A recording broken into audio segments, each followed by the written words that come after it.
Hi friends, I am Sunit Sangai from Brainbis investment और आज हम समझेंगे इक्विटी कर्व स्ट्रेटेजी। तो ये जो स्ट्रेटेजी है इसको डिटेल लेवल पे समझेंगे और ये बहुत इंपॉर्टेंट स्ट्रेटेजी है, स्पेशली अगर आप कोई पर्टिकुलर एक म्यूचुअल फंड की जगह मल्टीपल म्यूचुअल फंड्स में इन्वेस्ट करते हो या फिर आप मल्टीपल स्ट्रेटेजीज को फॉलो करते हो, स्पेशली जो अग्रेसिव स्ट्रेटेजीज होती है लाइक अल्फा है, मोमेंटम है, या इवन अगर आप म्यूचुअल फंड में स्मॉल कैप में इन्वेस्ट करते हो तो इस तरीके की स्ट्रेटेजी आपको बहुत ही अच्छे तरीके से बता पाएगी कि कब वो जो अग्रेसिव वाले जो प्रोडक्ट्स होते हैं like alpha, momentum and small cap, इस तरीके के अग्रेसिव प्रोडक्ट्स के अंदर से आपको एग्जिट कर जाना चाहिए। ये स्ट्रेटेजी आपको बिल्कुल बता देती है, तो बहुत ही इंपॉर्टेंट हो जाता है उस पर्सपेक्टिव से। और इसको हम डिटेल लेवल पे एक्सेल के साथ समझेंगे और इसको अप्लाई करते वक्त क्या क्या चीजों को आपको ध्यान में रखना चाहिए वो सारे पॉइंटर्स को भी समझेंगे।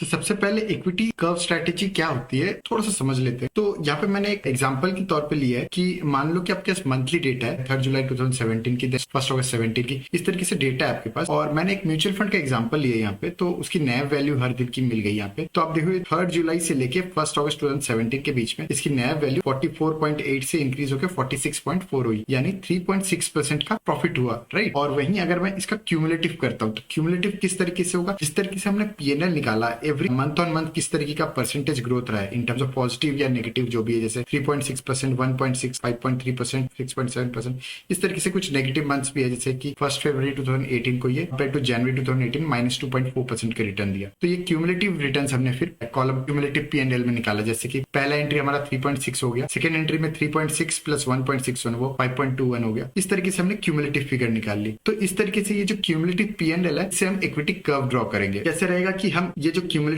फिगर है यहाँ पे जो हमने क्यूमुलेटिव फिगर दिया है 3.6, 5.21 ऑन एवरी मंथ, इस तरीके से हम इसे प्लॉट कर लेंगे ऑन एवरी मंथ, इसको प्लॉट कर लेंगे। और ये जो क्यूमुलेटिव फिगर है इस तरीके से प्लॉट होने के बाद ये ग्राफिकल फॉर्मेट में ये इस तरीके से लगेगा और इसी में हम एक ट्रेंड लाइन ड्रॉ कर लेते हैं। तो यहाँ पे मैंने 5 मंथ का ट्रेंड लाइन ड्रॉ किया, यानी 5 मंथ का एवरेज वैल्यू जो है वो यहाँ पे पहला जो जैसे यहाँ पे 3 नवंबर 2017 की डेटा अगर हम देखें तो ये first, second, third, fourth and fifth, ये पांचों का एवरेज वैल्यू है। इस तरीके से ये मूविंग एवरेज है, 5 मंथ का ट्रेंड है ये। और ये ट्रेंड के जब ये ऊपर रहेगा तब हम इसमें इन्वेस्टेड रहेंगे और जब ये ट्रेंड लाइन के नीचे रहेगा उस टाइम पे हम एग्जिट कर जाएंगे। इसको मैं थोड़ा सा आपको दिखा दूं तो जैसे अप्रैल 2018 में ये ट्रेंड लाइन के नीचे क्यूमुलेटिव पीएनएल है, राइट। इस तरीके के मंथ में हम इसे एग्जिट कर लेंगे। सिमिलरली अगर आप देखोगे तो अगेन जून, जुलाई, अगस्त में भी हम इसमें से एग्जिट कर लेंगे। उसके बाद वापस हम अक्टूबर, नवंबर, दिसंबर, इन तीनों मंथ में भी एग्जिट करेंगे। तो कैसे रहेगा, अप्रैल में आप एग्जिट करोगे, फिर मई मंथ में आप एंटर करोगे, फिर क्योंकि जून में अगेन ये बिलो ट्रेंड लाइन चले गया तो आप इसको एग्जिट कर लोगे, अगेन सितंबर में आप वापस से इसमें एंटर करोगे। तो इस तरीके से आप ट्रेंड लाइन के हिसाब से आप फॉलो करोगे और कंटिन्यूअसली इस चीज को आप कंटिन्यू करते हो। तो यहाँ पे मैं आपको थोड़ा सा नंबर्स में भी दिखा दूंगा।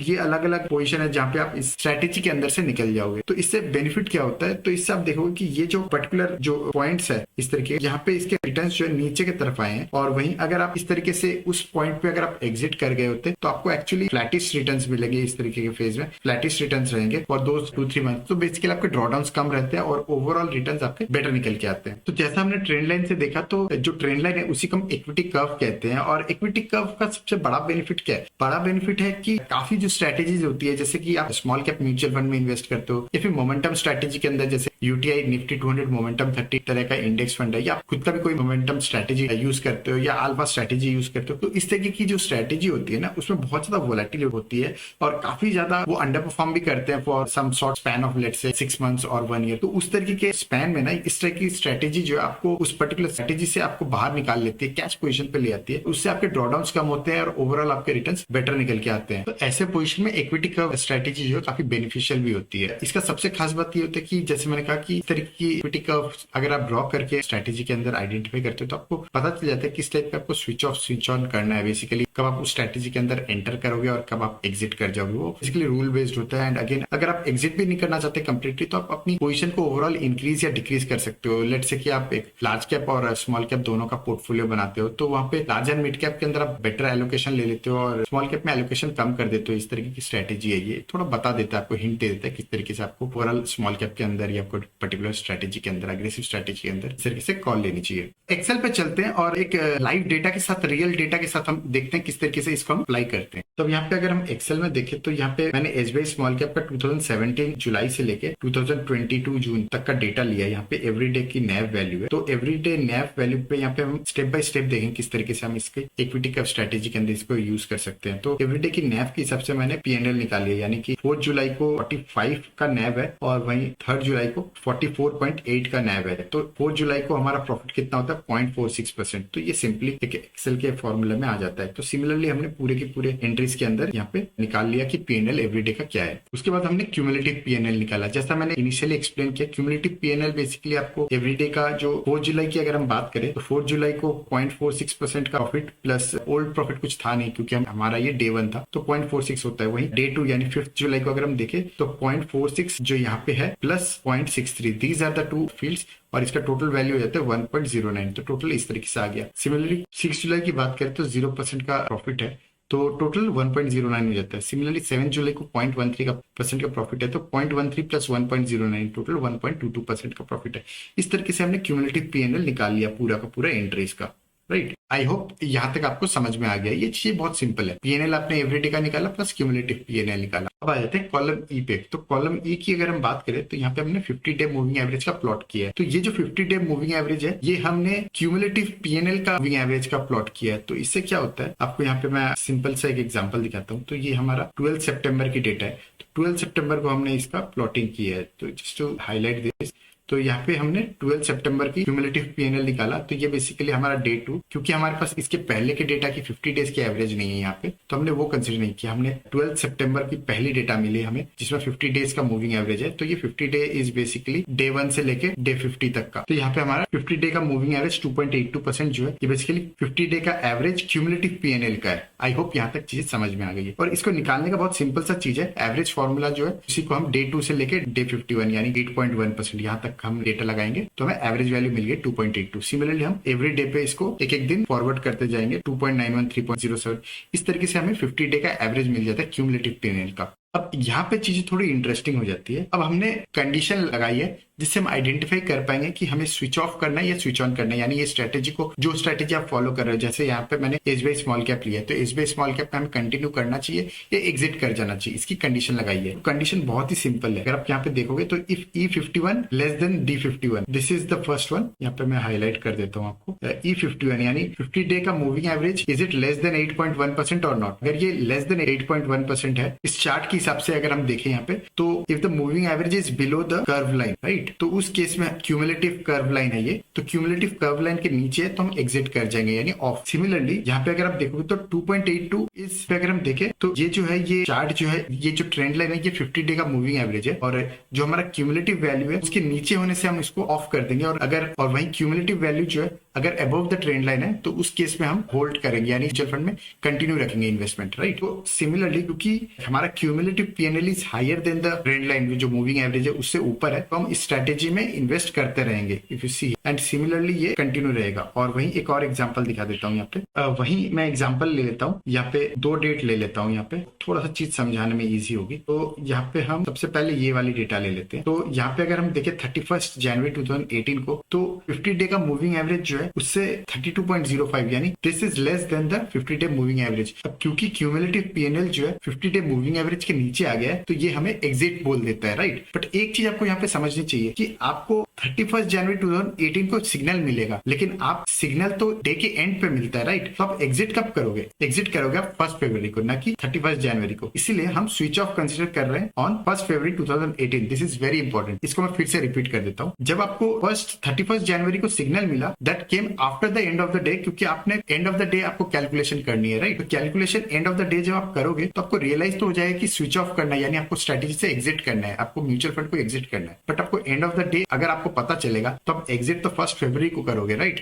इसीलिए हमने यहाँ पे रेड कलर जो है, जो स्विच ऑफ इंडिकेशन है, उसको हमने 1 फरवरी को लगाया है और 1 फरवरी से ये कंटिन्यू होगा। This is very important. And similarly यहाँ पे मैं एक और एग्जांपल से आपको समझाता हूँ। सिमिलरली यहाँ पे अगर आप देखो तो 10 अप्रैल 2018 इस डे को हम सिग्नल मिलता है कि हमें स्ट्रेटेजी में वापस एंटर कर जाना चाहिए, क्योंकि हमारा जो क्यूमुलेटिव पीएनएल है that has crossed 50 day moving average. तो हम वापस से एसबीआई स्मॉल कैप में निवेश करना स्टार्ट कर देंगे। लेकिन ये आपको एंड ऑफ द डे पता चलता है, तो क्योंकि आपको सिग्नल मिल रही है है तो आप नेक्स्ट डे से स्टार्ट करते हो और नेक्स्ट डे से आपकी इन्वेस्टमेंट कंटिन्यू होगी। This is very important to understand. और ये जो छोटी सी मिस्टेक है ना, इस वजह से आपकी जो पूरी बैक टेस्टिंग है वो गलत हो सकती है। तो दिस इज वेरी इंपॉर्टेंट, इस तरीके से आपको कैलकुलेट करना है। तो इस तरीके से हमने स्विच ऑफ और स्विच ऑन डिसीजन ले लिए। आई होप यहाँ तक आपको चीज क्लियर हो गई है। तो ये जो 50 डे की मूविंग एवरेज है, इसी को हमने वहां पे ट्रेंड लाइन की सबसे ड्रॉ किया था just to show this is 50 day moving average. यहाँ पे हमने 5 मंथ का ट्रेंड ले रखा है। This is basically 50 day moving average और 5 मंथ्स मूविंग एवरेज और 5 वीक्स मूविंग एवरेज, जो आपकी डेटा रहे उस हिसाब से आप ट्रेंड लाइन ड्रॉ कर सकते हो। यहाँ पे मैंने ग्राफिकल फॉर्मेट में, एक्सेल में जब मैंने किया तो यहाँ पे हमने ग्राफिकल फॉर्मेट में नहीं लाया to keep the Excel very simple and understandable. अब कॉलम एज देख लेते हैं। Column H is very important, I just explain in a minute. तो यहाँ पे अगर आप कॉलम एफ की देखें तो कॉलम एफ में मैं फिल्टर लगा लेता हूँ। तो फिल्टर रेड कलर से लगाता हूँ। तो फिल्टर जो रेड कलर है that basically denote switch off कर रखा है हमने, राइट। तो वहां पे 1 मार्क्ड है, जीरो की कुछ एंट्रीज है। दैट इज बेसिकली जैसे मैंने कहा कि जब हमें वापस से एसबीआई स्मॉल कैप में इन्वेस्ट करने का इंडिकेशन मिलता है तो एक दिन का लैग रहेगा। तो उन दिनों पे हमने अब नई जो प्रॉफिट है वो 0% मान ली है। पहले हमारी कुछ पॉजिटिव या नेगेटिव प्रॉफिट रही होंगी, बट अब हम 0% मांगने हैं क्योंकि हम कैश पोजीशन में चले जाते हैं। तो यहाँ पे मैंने कैश पोजीशन लेके देखा है। तो यहाँ पे सिर्फ उन एंट्रीज में मैंने 0% ले लिया, बाकी दिन हमारे जो पहले का जो पीएनएल है वही कंसिडर किया है। तो अब हमारा न्यू पीएनएल किस तरीके से रहेगा, just to show you with the example. यहाँ पे तो न्यू पीएनएल किस तरीके का रहेगा, जैसे जिस दिन स्विच ऑफ से यहाँ पे 0.83% का प्रॉफिट दिख रहा है, बट क्योंकि हमने यहाँ स्विच ऑफ कर दिया तो यहाँ पे हमने 0% पाना है। और सिमिलरली जब यहाँ पे मान लीजिए कि -0.93 का लॉस हो सकता था उस दिन भी, क्योंकि हमारा स्विच ऑफ है तो हमारा 0% का लॉस होगा। तो सिमिलरली प्रॉफिट एंड लॉस दोनों ही हमारा होगा जब हम स्विच ऑफ कर रखे, यानी हम कैश पोजिशन में आके बैठे हुए, राइट। और सिमिलरली जब हमारी जो नॉर्मल डे होंगे, यानी इस तरीके के डेज होंगे, यहाँ पे मैं हाईलाइट कर देता हूँ। तो ये जो हमारे डे है, सिमिलरली हमारी क्योंकि हम इन्वेस्टमेंट कंटिन्यू करेंगे तो उस दिन हमारा रेगुलर रहेगा। इस तरीके से हमने जब हम कैश पोजीशन में गए उनको सिर्फ हमने 0% कंसीडर किया। तो इस तरीके से मैंने यहाँ पे पीएनएल निकाल लिया। तो न्यू पीएनएल जो है बेसिकली इट शोज जो पुराना पीएनएल है और जिस दिन हम कैश पोजीशन में थे वहां पे 0% पे है। तो इस तरीके से हमने पीएनएल निकाला। और क्यूमुलेटिव पीएनएल जो है basically it will be sum of all the values. जैसे 0.46 है तो 0.46, then next day 0.63 plus 0.46, total 1.09, then third day 0% include करके 1.09, फोर्थ डे का 0.13 इंक्लूड करके 1.22%। सिमिलरली ये पूरा का पूरा क्यूमुलेटिव पीएनएल है। तो on any given day, let's say 25 जुलाई की बात कर लेते हैं। तो 25 जुलाई जो है इस दिन की अगर मैं बात करूं तो पहले हमारा क्यूमुलेटिव पीएनएल कितना था, 2.43%। और करंटली अगर मैं बात करूं तो इवन करंटली 2.43। सिमिलरली इस तरीके से हम कंटिन्यू करेंगे। तो यहाँ पे मैं थोड़े से नीचे आ जाता हूँ। तो हम सबसे लास्ट पोजीशन पे आ जाते हैं। तो लास्ट पोजीशन पे यानी 17 जून 2022 इस दिन की अगर मैं बात करूं तो क्यूमुलेटिव पीएनएल अगर हम इस स्ट्रेटेजी को फॉलो नहीं कर रहे होते तो एसबीआई स्मॉल कैप में हमारा निवेश की वैल्यू होती 81% का हमारा प्रॉफिट दिखता है। क्यूमुलेटिव प्रॉफिट हमारा 81% का होता है। और क्योंकि हमने ये स्ट्रेटेजी फॉलो करी तो हमारा प्रॉफिट हुआ 110%। तो इस तरीके का गैप है, ऑलमोस्ट 1.5 टाइम रिटर्न्स बना के देता है, जो लॉन्ग टर्म में आपको कंपाउंडिंग में बहुत अच्छा रिटर्न्स बना के देता है। I hope this is clean. I think it's pretty simple अगर आप इसको लॉजिकली समझो तो। और अगर आपको कंफ्यूजन हो तो इसको आप रिपीट करके फिर से देख के समझ सकते हो।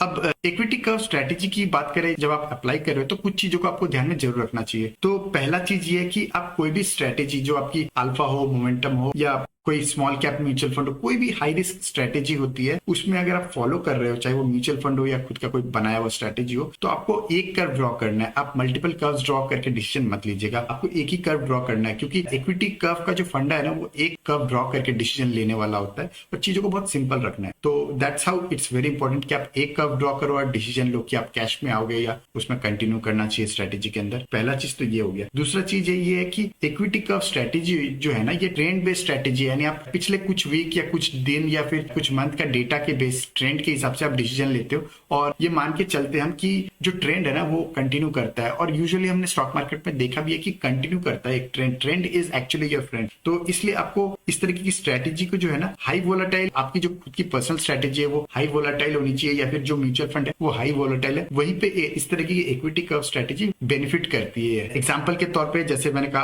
Alpha, momentum, small cap mutual fund, इस तरीके की जो बहुत ज्यादा वोलेटाइल प्रोडक्ट्स होते हैं इनमें ये स्ट्रेटेजी ज्यादा बेनिफिशियल होती है। और वहीं अगर आप एक बहुत ही स्टेबल टाइप के इंडेक्स है जैसे कि निफ्टी 50 है या लार्ज कैप के जो म्यूचुअल फंड होते हैं वो काफी हद तक स्टेबल होते हैं, बहुत ज्यादा ड्रॉडाउन्स नहीं होते, वोलेटिलिटी रिलेटिवली काफी कम होती है। या फिर इवन जो फैक्टर बेस्ड इंडेक्स होते हैं, चाहे वो लो वोलेटिलिटी हो, वैल्यू, इस तरीके के जो इंडेक्स या फैक्टर बेस्ड इंडेक्स है, उनमें अगर आप इस तरीके की इक्विटी कर्व को ड्रॉ करके एक ट्रेंड का बेनिफिट लेना चाहोगे तो बहुत ज्यादा आपको बेनिफिट नहीं मिलेगा। तो इसलिए आपको अपनी जो स्ट्रेटेजी है उसको आइडेंटिफाई करना कि उसमें क्या ये वाकई इक्विटी कर्व जो है बेनिफिशियल होगा कि नहीं, उस हिसाब से इसको अप्लाई करना है। और प्री डिप्लॉयमेंट आपको कुछ चीजें ध्यान में रखनी है। पहला तो ये है कि आपको जब भी आप ये स्ट्रेटेजी को कहीं पे भी डिप्लॉय करोगे तो आपको बैक टेस्टिंग जरूर करनी है, क्योंकि जैसा मैंने आपको 50 डे का मूविंग एवरेज लेके यहाँ पे दिखाया, राइट, बट इसको 50 डे मूविंग एवरेज की जगह आप 200 डे मूविंग एवरेज या 100 डे मूविंग एवरेज या 40 डे मूविंग एवरेज, इस तरीके से अलग अलग मूविंग एवरेज पे कंबाइन करके आप उस स्ट्रेटेजी को ऑप्टिमाइज कर सकते हो। और उसके बाद आपको डिसीजन लेने की कितने दिन की मूविंग एवरेज को आपको कंसिडर करना है, या वीकली अगर आप डेटा देख रहे हो तो कितने वीक का मूविंग एवरेज को आपको कंसिडर करना है। उस चीज को ध्यान रखने के लिए आपको बेसिकली बैक टेस्टिंग करनी है। और जैसे मैंने कहा कि 50 डे मूविंग एवरेज और 200 day moving average, these are the two very standard parameters जो पर्सनली मैं भी फॉलो करता हूं, and it is very standard kind of numbers जो काफी अच्छे रिजल्ट्स भी देता है। हाइंडसाइट में एक बायसनेस जरूर होता है कि आप let's say 50 day moving average की जगह 40 डे मूविंग एवरेज करते हो बैक टेस्टिंग में,